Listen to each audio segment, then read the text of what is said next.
Hai anak muda, seandainya engkau menikah dan suatu saat istrimu mengumpat, misui sampean, apa jawabanmu tentang itu? Gampangnya ini ngeten Pak, nek jenengan duwe bojo terus sampean dipisui ngoten, apa yang kalian perbuat? Cara sampean buat apa ke Pak? Bojo sing model ngono kuwi. Kampleng-kampleng.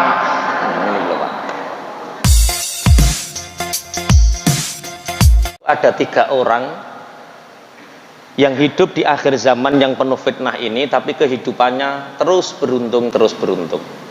Keranten 3 orang ini dicintai oleh Allah. Sinten niku sing pertama? Al-barul walidain, yaitu orang yang berbakti kepada kedua orang tuanya, ngabekti neng gone wong tuwa lorone. Niat kula jenengan sedaya urip ning akhir zaman iki swarga sing paling gampang, pintu surga yang nyata-nyata terbuka adalah pintu surga berbakti kepada orang tua. Ada seorang ulama yang bernama Hasan Al-Basri. Beliau seorang ulama masyhur. Ketika ibunya meninggal, Imam Hasan Basri ini menangis. Gampangane ora pantes ulama gede ibuke meninggal kok nangis kaya ngono. Sampai ada beberapa orang yang mencela, "Hei Imam Hasan Basri, engkau ini panutan. Engkau ini banyak santri, banyak pengikut. Bukankah engkau mengetahui bahwa menangis karena kematian itu dilarang dalam syariat?" Imam Hasbi menjawab, "Aku menangis bukan karena tidak rela dengan takdir ibuku meninggal, tapi aku menangis karena menangisi pintu surgaku yang selama ini terbuka, yang aku mudah berbuat masuk kepadanya. Hari ini pintu surga itulah tertutup. Aku nangis iku ora perkara nangis kepaten ibu, ora ridho kepaten ibu, ora. Aku nangis perkara jalan untuk berbakti telah ditutup oleh Allah." Allahumma sholli ala Muhammad. Bapak Ibu, hari ini apa yang sudah kita lakukan kepada kedua orang tua kita? Apakah hari ini sudah kita meridhokan hati kedua orang tua kita? Karena di zaman fitnah ini ibadah tambah semawur, tambah gak karu-karuan, ikhtilaf semakin banyak. Maka yang paling diittifaq, yang paling disepakati adalah semua mazhab apapun meyakini bahwa berbuat baik kepada orang tua itu disepakati kebaikannya. Makanya orang yang berbuat baik itu beruntung. Makanya niatkan, himmahkan hati kita untuk berbuat baik kepada orang tua. Akhir-akhir niki ngapunten kula winginane maos beberapa media sosial. Di kabar Bojonegoro, nek mboten klentu kula maca niku ana bocah nom gawe status ngeten. Penak yo gak melok wong tuwa. Urip dhewe karo anak bojo gak direpoti. Urip apik berkembang nek melok wong tuwa angel. Iki kok meneng iki mbok rungokno apa ora aku to? Mau meneng sampean modele. Nggih. Nggih. Ngoten niku terus ngisore ngoten niku dikomentari. Ya bener bro, aku biyen yo ngono, terus aku kos saiki yo uripku makmur. Ucapan seperti ini benar. Tapi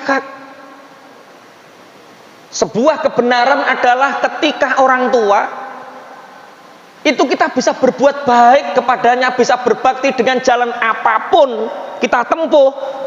Niku sebuah kemuliaan untuk kita Bapak Ibu. Tapi wong kadung, makanya ana wong unen-unen lah ya sing siji anake dhewe, sing sak sisih anake wong liya kuwi aja diucapno. Iku nek diucapno menginspirasi untuk berdurhaka. Lah ya nek aku ya berbakti lah sisihane kuwi lho. Makanya nanti anak yang berbakti itu dihasilkan dari siapa? Ini yang akan kita bahas. Karena tentang birrul walidain pun sering kula aturaken. Cuma kena apa ya kok ana anak durhaka kepada orang tuanya. Bapak Ibu, anak durhaka kepada orang tuanya itu karena dihasilkan atau dibentuk dari ibu yang tidak sholihah. Makanya golongan yang kedua yang beruntung setelah anak yang berbakti kepada kedua orang tuanya adalah seorang istri salihah yang diridhoi oleh suaminya, mertuanya dan keluarganya. Kok amin ini duwe masalah ya, Pak? Kok amin ora ana donga aja ya amin. Nggih. Golongan yang kedua adalah seorang istri salihah diridhoi oleh suaminya dan keluarganya. Karena apa? Niki ngapunten, walaupun kathah tiyang sepuh tetep kula sampaiaken supados napa niki damel iktibar. Nikah karo wong wedok sing ora salihah iku nyebabno iso duwe anak sing ora saleh. Makanya beruntung jenengan sakit ngaji pagi-pagi jam 6 sudah bisa ngaji. Karena kalau seorang istri tidak ngaji, dia mengajarkan anak-anaknya agama dengan apa? Makanya ini saya baca sebuah artikel bagus. Ini karangannya Imam Yusuf As-Susi. Beliau mengatakan laziltu azkuru dzakal yaum alladzi sa'altu fihi ba'd syabab mimman darasa fil jami'ah wa kana yas'a lizuwaji min dzatiddin. Aku masih ingat satu hari di mana aku bertanya kepada sebagian pemuda dari anak-anak yang sudah hampir lulus di universitas. Tak tanya, kamu akan menikah? Ya. Atas dasar apa kalian menikah? Tentunya atas dasar pilihan karena agamanya baik. Oke. Ditanya oleh Imam Yusuf As-Susi niki, "Madza tasna'u law anna zaujataka sabbatka yauman?" Hai anak muda, seandainya engkau menikah dan suatu saat istrimu mengumpat, misui sampean, apa jawabanmu tentang itu? Gampangnya ngeten Pak, nek jenengan duwe bojo terus sampean dipisui ngoten, apa yang kalian perbuat? Cara sampean mbok apake Pak? Bojo sing model ngono kuwi. Kampleng-kampleng. Ngene lho Pak. Kau balak wong Tuban. Soale banyune asin edek segara Pak. Nggih, ana bojo ndang misui kampleng ae. Akhirnya anak-anak mahasiswa ini menjawab, fanataqa bil lafdhatin wahidatin takhtazilu al-katsira minal kalam qala illa karamati. Anak-anak mahasiswa ini menjawab, aku akan membiarkan dia berbicara apapun, banyak tentang apapun aku biarkan. Yang penting siji, ora utik-utik kehormatanku. Ora utik-utik kemuliaanku. Lah kemuliaane wong niku rak benten-benten. Misale kados kula kiai mubalek ngoten niku terus mulai sing penting kuwi aja nyebut mubalek, Dik. Nek srengen lak sing penting aja lah mubalek kok ngono, aja ngono pokoke. Ana wong guru nyukuan, gajinya mungkin pas-pasan. Wis kowe oleh ngomong apa-apa lak sing penting aja guru nyukuan kelakuane aja ngono pokoke. Aku akan membiarkan dia mengatakan apapun, yang penting satu, dia tidak utik-utik kehormatanku. Cara wong kene paling cara kehormatan ya ngono. Wong lanang rene nggawa ora nggawa apa-apa, rene mok nggawa kentol tok ngono kok. Iku biasanya kehormatan. Ada yang seperti itu. Dijawab, dan ini bagus sekali. Karena nanti ketika akan bercerita tentang bagaimana seorang Nabi Nuh punya anak durhaka. Nabi Nuh punya anak durhaka namanya Kan'an. Padahal dari sekian anak Nabi Nuh semua soleh. Kenapa Kan'an tidak soleh? Jawabannya karena Kan'an dilahirkan dari seorang ibu yang durhaka, dari seorang ibu ingkang boten solihah. Fa in kana hadza ra'ya min hadhi sifatih fala yustaghrabu irtifa'a nisbati talaqi fi baladina wa fi ghairiha min biladil muslimina ila nisabin mahulatin. Kalau memang Bapak Ibu jawabannya mahasiswa iki bener, jawabannya mahasiswa iki piye, wis gak popo wong wedok-wedok misuh-misuh lah gak popo, sing penting gak utik-utik kehormatanku. Kalau memang pendapat itu benar dan dikerjakan atau dilakukan, maka meningkatnya angka perceraian akhir-akhir ini di negara kita dan di negara muslim pada umumnya niku tidak akan bertumbuh dan tidak akan mengkhawatirkan seperti sekarang. Bapak Ibu ngapunten, saat niki mahasiswa universitas niku tambah kathah napa tambah sekedhik? kata. Bocah pinter-pinter zaman biyen karo jamah pinter zaman saiki kathah bocah pinter saiki apa zaman biyen? Sakniki. Tapi kenapa universitas semakin banyak, titel semakin tinggi, tapi perceraian semakin meningkat? Itu berarti kecerdasan intelektual tidak menjamin langgengnya rumah tangga. Dan kecerdasan intelektual tidak menjamin menjadikan seorang wanita itu menjadi solihah sehingga melahirkan anak-anak yang soleh dan berbakti kepada orang tuanya. Mulane saiki jawabane, kenapa banyak anak-anak durhaka? Karena banyaknya istri yang durhaka. Wis urasan diluk biasa wae ngono ya. Penduk wiluk ngene. Berarti mulai pagi ini ayo kita niatkan untuk menjadi istri yang solehah. Allahumma amin, menjadi istri yang baik. Akhir-akhir ini perceraian di negara kita sangat mengkhawatirkan. Jenengan tingali ngapunten enten napa mboten sing kerja ning pengadilan agama sing setiap hari ngurusi cerai niku antriane sampai berapa puluh? 100, Pak. Padha karo wong gawe SIM, antri cerai. Dan ini harus kita kupas, harus kita bahas karena ini sangat mengkhawatirkan. Universitas semakin tinggi, titel semakin tinggi, ono polisi nikah karo bidan, cerai Pak. Ono doktor rabi karo profesor, cerai Pak. Apakah mereka kurang cerdas? Ini yang dibahas oleh Imam Yusuf As-Susi. Lidzalika fa inna hajatal ummati ilal akhlaqil muhammadiyah wal makarimil mustafawiyah ka khuluqil hilmi was sabri wal afi war rifqi wal lutfi war rahmah fi ta'amulina ma'a azwajina wa abna'ina khosotan wa ma'an nasi amatan hajatun daruriyatun wajibun mulihatun. Makanya Imam As-Susi ngendikan ngeten, karena itulah kebutuhan umat akhir-akhir ini tidak hanya sekedar universitas yang mengajarkan kecerdasan intelektual, pendidikan sing ngulang wong pinter, kawe cilik sekolah kongkon pinter, tapi mereka tidak diajarkan akhlakil Muhammadiyah, tidak diajarkan bagaimana mengikuti Rasulullah Muhammad sallallahu alaihi wasallam. Ora diajarke ilmu bijaksana. Makanya butuh kecerdasan emosional untuk kita punya empati, kecerdasan spiritual agar kita dekat dengan Allah. Lah sekarang iki Pak, akeh wong bener, akeh wong pinter tapi gak bijaksana. Akeh wong bodoh, ya tambah gak bijaksana. Ngapunten sing garong duweke negara ki wong pinter-pinter atau wong bodoh? Pinter tapi gak bijaksana. Wong bodoh enten sing gareng napa mboten? Asline ya pingin tapi gak roh carane. Nek wong pinter-pinter ya roh carane, dadi garong duweke rakyat, dar duweke negara. Makanya yang perlu diajarkan niku al-hilm.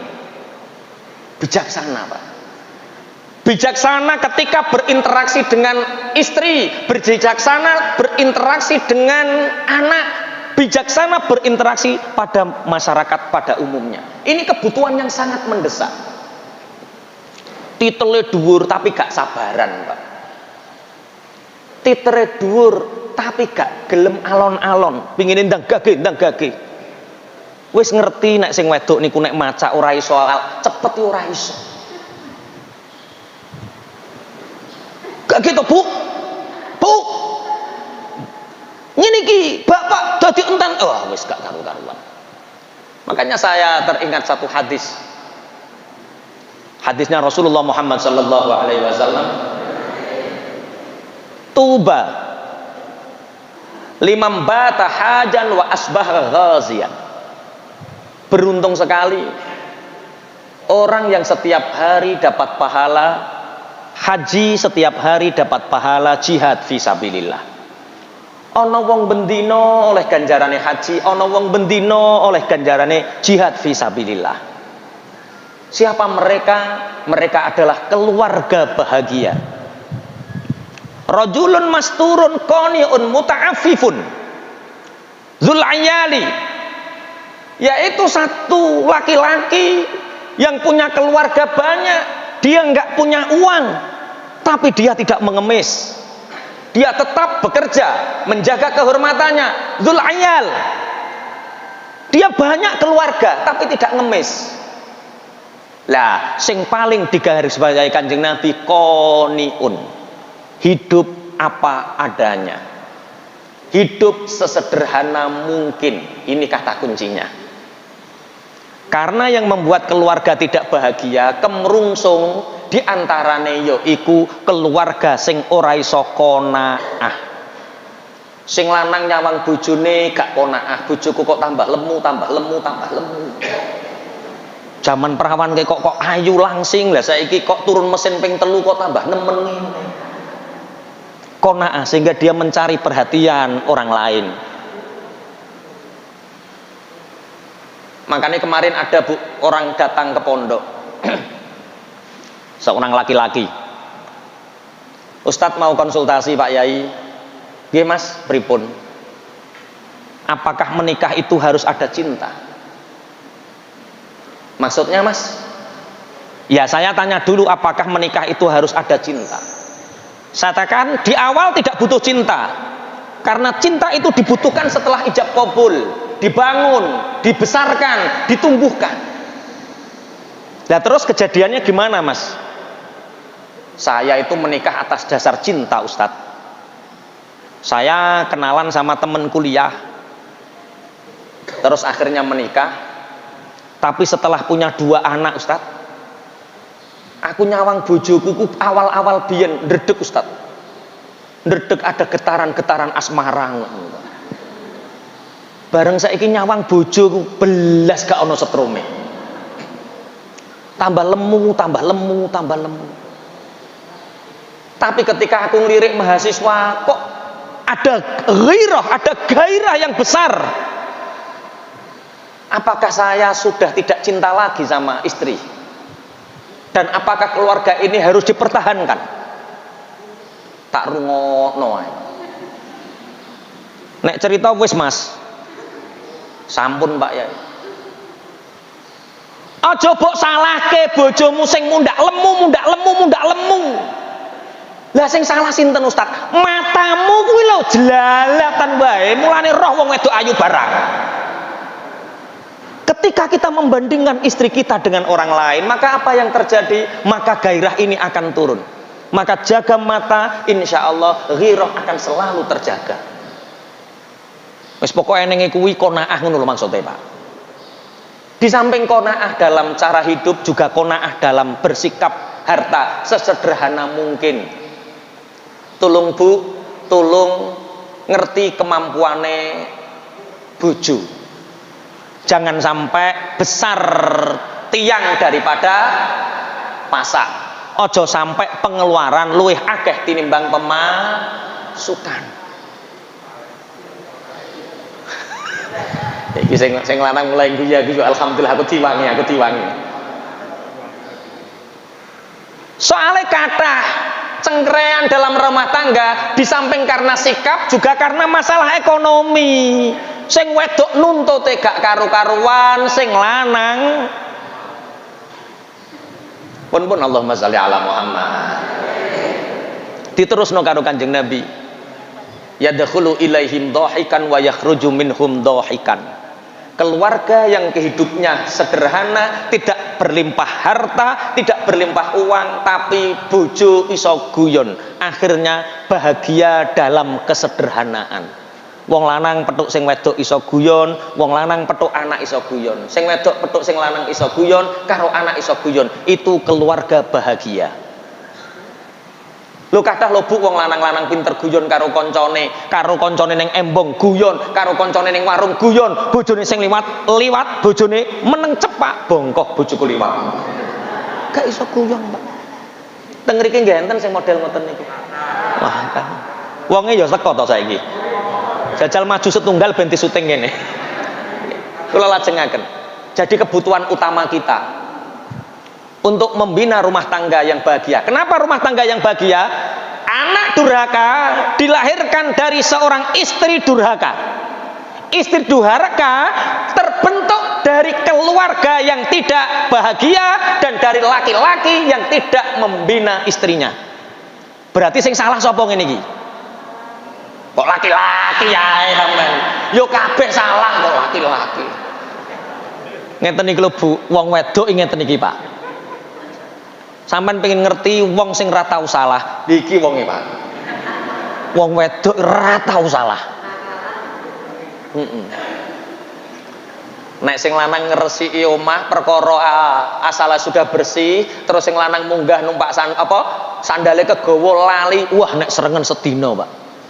Dadak sing lali Bu, lah kok sandale mbok unggahno rusuh, alah tok pisan Pak, cukup Pak. Jadi kalau kita ditanya siapakah yang maha benar? Perempuan. Nah ini ojo wani-wani karo wong wedok. Ini kebutuhan kita. Ayo kita ajari istri kita, suami kita, anak-anak kita untuk hidup bijaksana, sabar, mudah memaafkan, halus dan punya kasih sayang. Dibales ngeten kalih Imam Yusuf As-Susi. Walaisa al-hilmu ala zaujati was-sabri ala adhaha bil amril muhin wala huwa bil alamati ala dhu'fi wan idami syakhsiyati wan hizamir rajulati kama ya'taqidu ba'dul jahilin. Bapak, wong lanang iku Pak ngalah karo sing wedok, bijaksana karo sing wedok, itu tidak akan pernah merendahkan derajat laki-lakinya.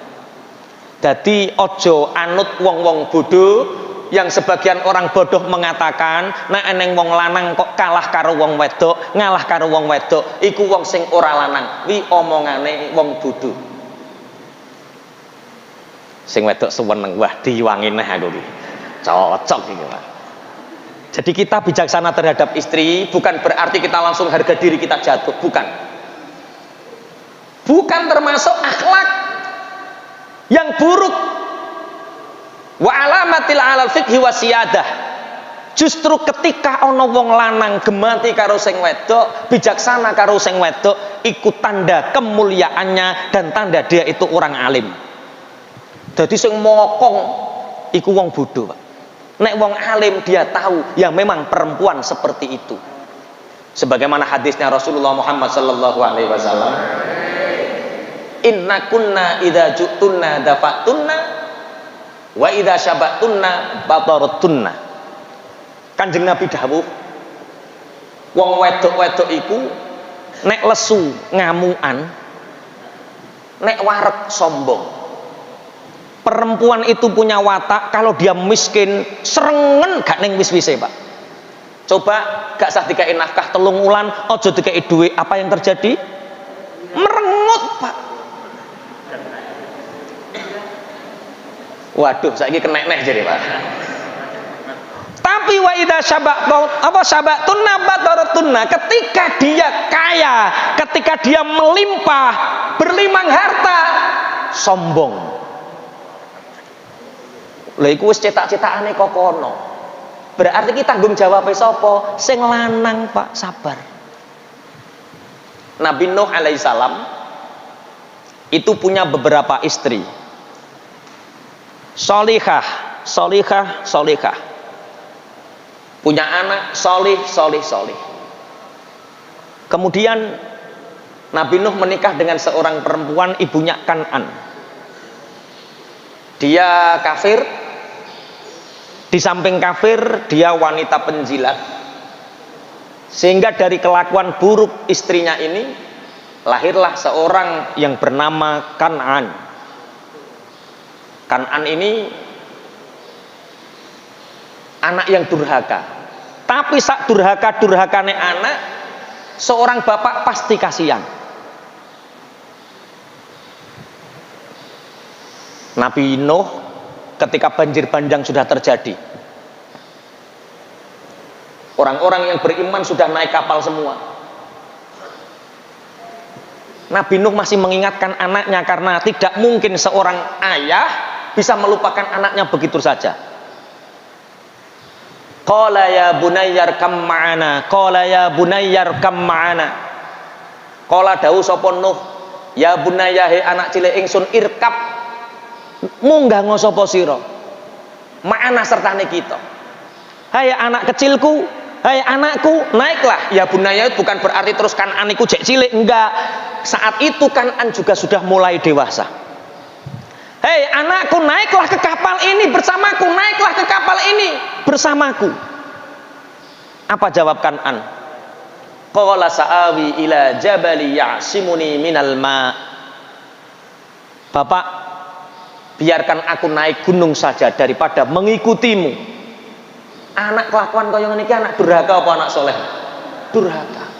Perintah-perintahane angel. Dijak selamat munggah kapal mboten purun, Pak. Qala sa'awi ila jabali ya'simuni minal ma. Biarlah Bapak, aku tak naik gunung saja, biarkan gunung ini yang menjagaku dari air banjir ini. Dijawab oleh Nabi Nuh, qala la 'asimal yauma min amrillahi illa marrahim. Nak, hari ini tidak ada satupun orang yang diselamatkan oleh Allah kecuali orang-orang yang dikasihani oleh Allah. Akhirnya tenggelamlah ini Kan'an.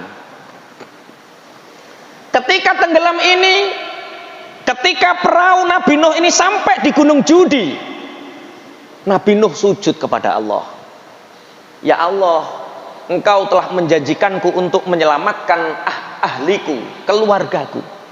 Sedangkan anakku Kan'an telah terbawa arus banjir bandang. Dijawab oleh Allah. Qala laisa min ahlik. Innahu amalun ghairu salih. Hei Nabi Nuh, Kan'an itu bukan anakmu, bukan keluargamu, karena dia tidak beriman. Innahu amalun ghairu salih. Kan'an itu melakukan perbuatan yang tidak salih, yang tidak baik. Makanya 3 golongan orang yang beruntung. Yang pertama adalah anak yang berbakti. Anak yang berbakti dilahirkan dari seorang istri yang diridhoi oleh suaminya. Karena anak durhaka terlahir dari seorang istri yang durhaka. Bapak Ibu mungkin hari ini masih ada anak yang mempunyai anak nakal. Mungkin. Yang perlu dibenahi adalah kedua-duanya, tapi terutama ibu. Maka hadis al-jannatu tahta aqdamil ummahat, surga di telapak kaki ibu. Hadis ini untuk anak atau untuk ibu?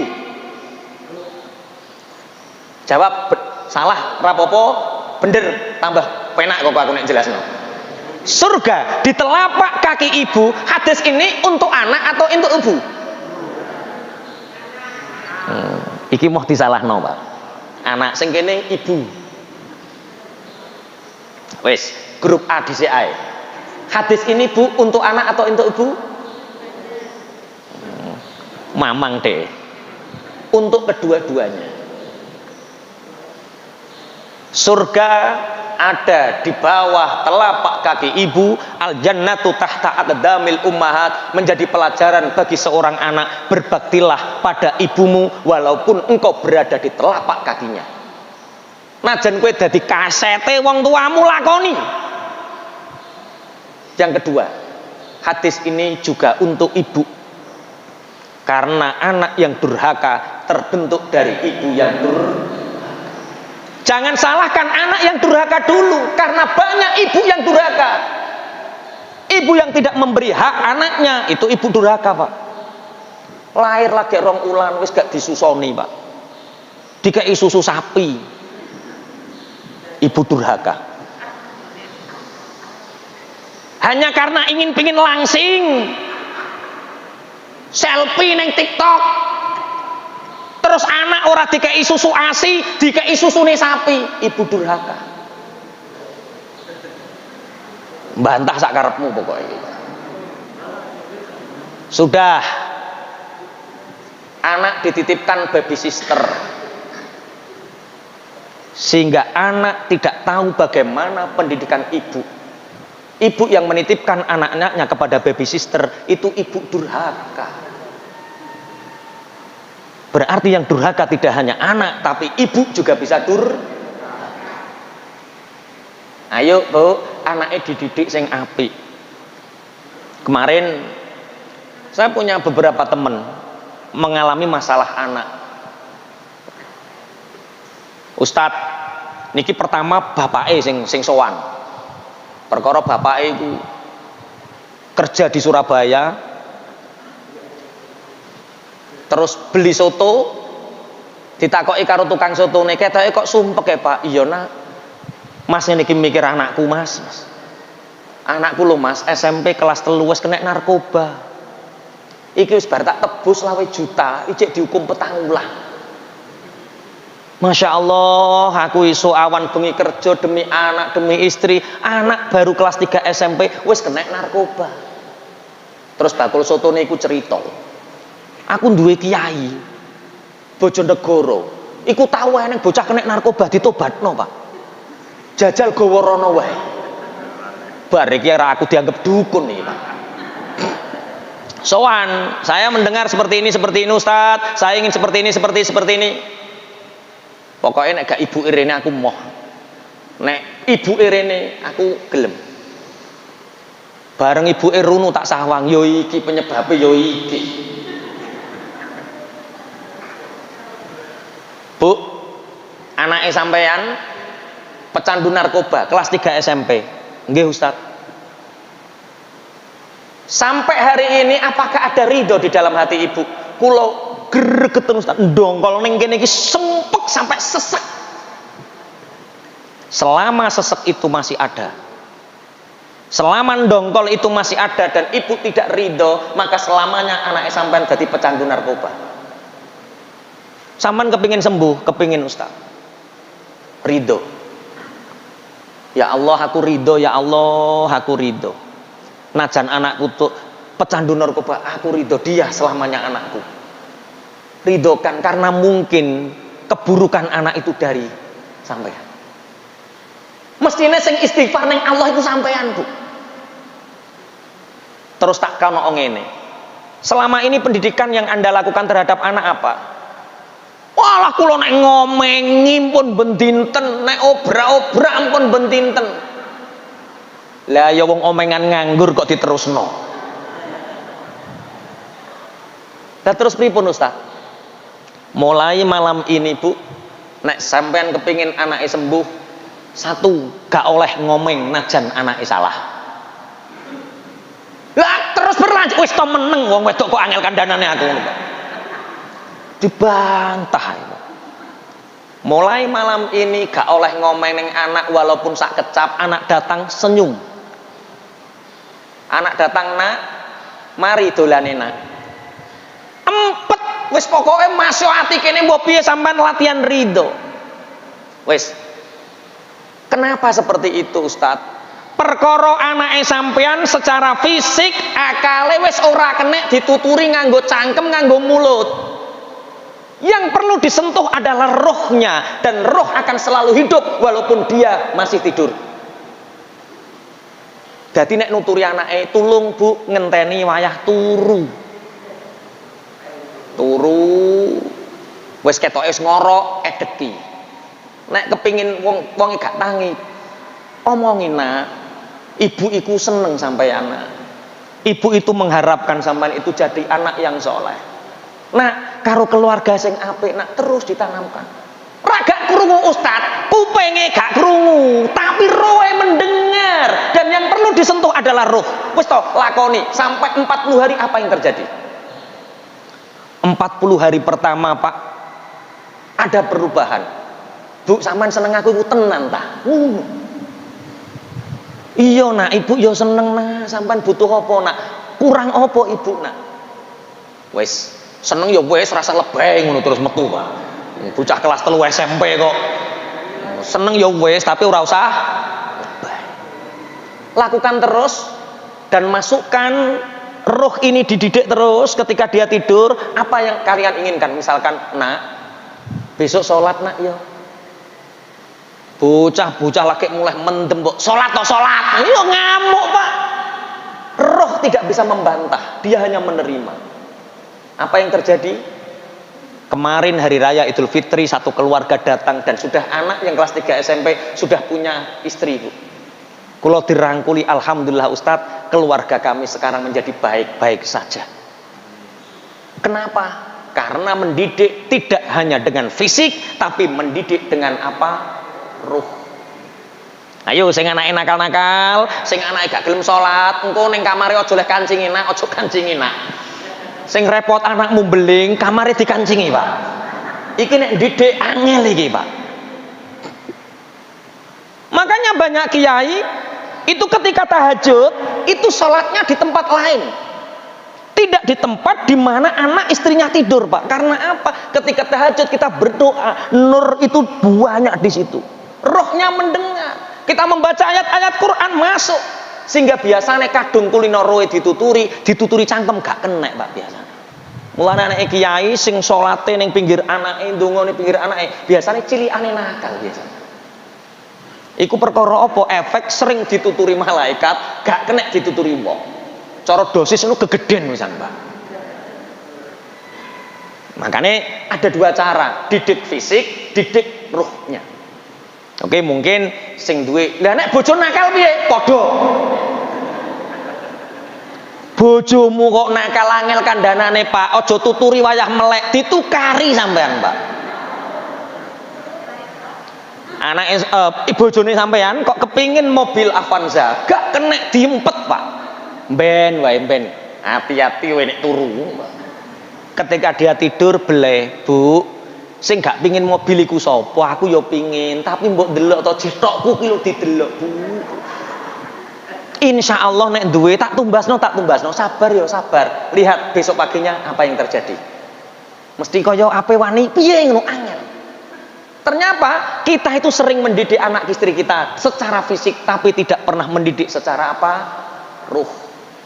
Sing tukaran-tukaran karo bojo, engko praktek nih. Hati-hati nek turu wae. Allahumma sholli ala Muhammad. Berarti kita butuh sekali tentang yang namanya kebijaksanaan. Satu, orang yang beruntung, tiga golongan orang yang beruntung di akhir zaman. Satu adalah orang yang berbakti kepada orang tuanya. Ayo kita berbakti sebisa mungkin, berbakti kepada orang tua. Yang kedua yaitu wanita sholihah yang diridhoi oleh suaminya. Suaminya akan bahagia, istrinya akan bahagia, punya anak-anak yang bahagia. Dari keluarga bahagia ini akan mempunyai anak yang solih dan solihah. Allahumma amin. Berarti sing salah gak neng sing lanang, gak neng sing wedok, kabeh salah. Ayo berbenah. Yang ketiga, siapakah orang atau golongan yang di akhir zaman ini termasuk orang yang beruntung?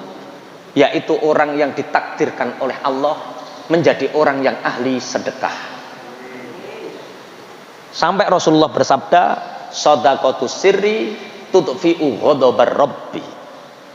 Sedekah sir, sedekah secara rahasia itu bisa mematikan murkanya Allah. Lah sedekah kanggo sapa, Pak? Apa kudu fakir, miskin, tepat sasaran? Rasulullah pernah menceritakan seorang laki-laki yang mengatakan la atasaddaqanna bisadaqatin. Rasulullah menceritakan ada seorang laki-laki yang mengatakan sungguh aku akan bersedekah.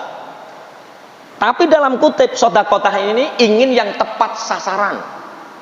Yang tepat sasaran itu mungkin miskin, mungkin buta, mungkin fuqara, wah pokoknya du'afa, pokoknya tepat sasaran.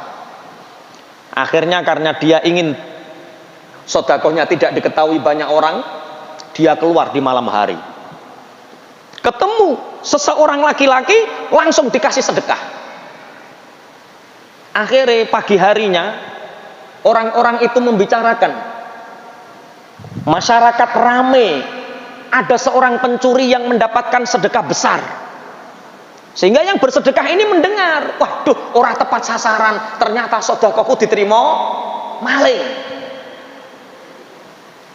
Akhirnya Rasulullah mengatakan, kemudian laki-laki ini juga mengatakan, besok malam aku akan bersedekah lagi dan harus tepat sasaran. Malam harinya dia keluar lagi, membawa sedekah yang banyak, bertemu dengan seorang wanita yang bercadar, yang pakai niqab. ini ada wanita, ini pasti dhaif, ini pasti orang yang lemah, dikasih sedekah Pak. Pagi harinya rame di masyarakat itu bahwa seorang pelacur zaniyah menerima sedekah yang banyak. Orang yang bersedekah ini yang diceritakan Rasulullah ini mengatakan, waduh lah kok sedekahku tambah diterima pelacur, nganggur ki aku kudu sedekah neh. Sedekah selanjutnya, malam hari yang ketiga itu dia bersedekah lagi. Ada seorang laki-laki yang kelihatannya seperti orang sangat duafa, dikasih lagi pagi harinya masyhur. Orang-orang saling membicarakan bahwa tadi malam orang yang paling kaya di sekitar kita menerima sedekah besar. Laki-laki ini mengatakan, ya Allah, Allahumma lakal hamdu. Ya Allah, segala puji bagimu. Aku ingin bersedekah tepat sasaran, tapi sedekahku diterima oleh seorang, pertama, pencuri. Yang kedua diterima seorang pelacur. Yang ketiga diterima oleh seorang kaya raya. Akhirnya orang ini, kata Rasulullah, tertidur. Tertidur, dalam tidurnya itu dia bermimpi. Dalam mimpinya itu ada orang yang mengatakan, dan ini malaikat yang mengatakan, Bapak, sodakohmu 3 hari berturut-turut telah diterima oleh Allah. Dia janggal, bagaimana mungkin sodakohku diterima padahal aku bersedekah kepada seorang pencuri. Di dalam mimpinya dia dijawab bahwa sodakohmu untuk pencuri dan diterima oleh pencuri itu mengakibatkan pencurinya tidak jadi mencuri dan dia bertobat selamanya tidak mencuri karena dia mendapatkan harta yang banyak. Jadi barokai maling nampa sodakoh, akhirnya maling iso tobat. Dia mencuri karena tidak ada yang dia miliki, sehingga setelah menerima bantuanmu, setelah menerima sedekahmu, akhirnya dia berhenti mencuri. Makanya tulung nek ono kotak masjid kok sampai hilang Pak, itu yang kita introspeksi, bukan orang di luar sana yang mencuri, tapi bagaimana sikap kita terhadap mereka. Makanya mbangun iku aja masjide dhisik, tapi mbangun menungsane dhisik. Nek mbangun menungsane kaya ngaji ngeten iki, masjide kebangun. Tapi nek masjide dibangun menungsane ra dibangun, kotak masjide yo dicolok. Allahumma shalli ala Muhammad. Sedekah yang kedua diterima oleh seorang pelacur, pezina, karena dia ingin kaya, karena dia ingin punya harta dari pelacurnya itu. Akhirnya menerima sedekah darimu, dia pulang tidak jadi melacur. Dan karena memakan harta yang halalan thayyiban darimu ini mengakibatkan keburukan-keburukan dari dirinya keluar, sehingga dia berhenti menjadi pelacur. Yang ketiga, orang kaya yang mendapatkan sedekah itu dia langsung kaya wong kesekak mati Pak. Lah yo aku sing sugih kok tambah dikai sedekah. Sejak saat itu dia menginfakkan banyak hartanya untuk sedekah, mengambil pelajaran malam itu. Berarti sedekah iku aja milih-milih. Soalnya enten Pak, kula ditangkleti tiyang ngeten, Ustaz, iya. Takmir masjid iku kandhane Ustaz. Lah kandhane apa lah? Aku wis nyumbang ya ono ya ini gak nang dibangun-bangun. Tak jawab, la yanalallaha luhumuha wala dima'uha walaki yanaluhu taqwa minkum, walaki yanaluhu taqwa minkum. Yang dipandang Allah itu bukan banyak hartamu yang kamu serahkan, bukan dagingnya, bukan darahnya. Yang dilihat Allah adalah takwamu. Ketika sampean sedekah jariyah ning masjid, uang sudah kamu keluarkan. Selama uang itu kamu sudah keluarkan, hatimu sudah takwa, dibanguno tek ora dibanguno, jariyah tetap mengalir. Lah nek dikorupsi takmir, podo tetap mengalir Pak. Yang dilihat bukan uangnya, yang dilihat adalah apa? Takwanya. Wes nek sedekah gak sah milang-milang. Allahumma shalli ala Muhammad. 1, 3 golongan yang beruntung di akhir zaman adalah orang yang berbakti kepada orang tuanya. Orang berbakti kepada orang tuanya dihasilkan dari siapa? Wanita solihah yang diridhoi suami. Yang ketiga adalah orang yang membersihkan jiwa keluarganya, hartanya dengan bersedekah. Wala yahsabannal ladzina yabkhaluna bima atahumullahu min fadlihi wa khairal lahum bal huwa syarrul lahum sayutawaquna ma bakhilu bihi yaumal qiyamah. Jangan kalian sangka harta yang kalian dapatkan kemudian kalian genggam, simpan, tidak dikeluarkan itu baik untukmu. Jangan sangka. Bal huwa syarrul lahum, itu buruk untuk mereka. Besok harta-harta kita yang kita simpan dan kita tidak sedekahkan, itu nanti Bapak Ibu akan lekek gulu. Apa sayutawaquna bima bakhilu. Jadi sampeyan direpoti ning akhirat, ditekek gulu ning anggo bondone dhewe. Tapi dadi wong luman niku gampang napa angel trae. Orang yang bersedekah itu dijanjikan oleh Rasulullah 70 kerupekan akhiratnya dihilangkan. Karena apa? Karena wong arep sedekah iku ya abot. Contoh ana kotak mlaku kene ana 10.000, kono ana 100.000, sing mbok batek iki 10 apa 100? Apa 100 ra wabut? Karena dia mengeluarkannya dalam keadaan berat inilah, maka semua tanggungan berat di akhirat, 70 tanggungan berat dihilangkan oleh Allah.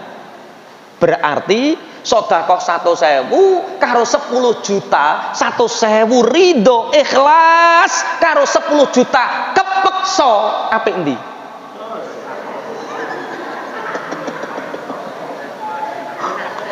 Gak paham ketok iki. Begini, Pak. Kenapa 70 kerupekan di akhirat, 70 yang memberati kita di akhirat dihilangkan oleh Allah bagi orang-orang yang dermawan? Karena mengeluarkan sedekah saat di dunia itu berat sekali. Tapi walaupun berat ditokke, lah sedekah abot dipeksa iki sok mben nyelametno 70 kerupekan ning akhirat dilangno. Paham maksudnya nggih? Berarti 100.000 gak kepeksa karo 100 karo 1 juta tapi wabut, sampean kira-kira milih ndi? Wis aja mikir ikhlas dhisik, Bu. Sing penting akeh. Soale akeh niku mesti abot, nek abot kepeksa, sok ning kono semua yang menanggung keberatan kita dihilangkan oleh Allah. Allahumma. Semoga Allah menganugerahi kita 3 sifat ini. Orang yang berbakti kepada orang tuanya, mempunyai istri yang solihah yang diridhoi suaminya, kemudian ahli bersedekah. Al-Fatihah.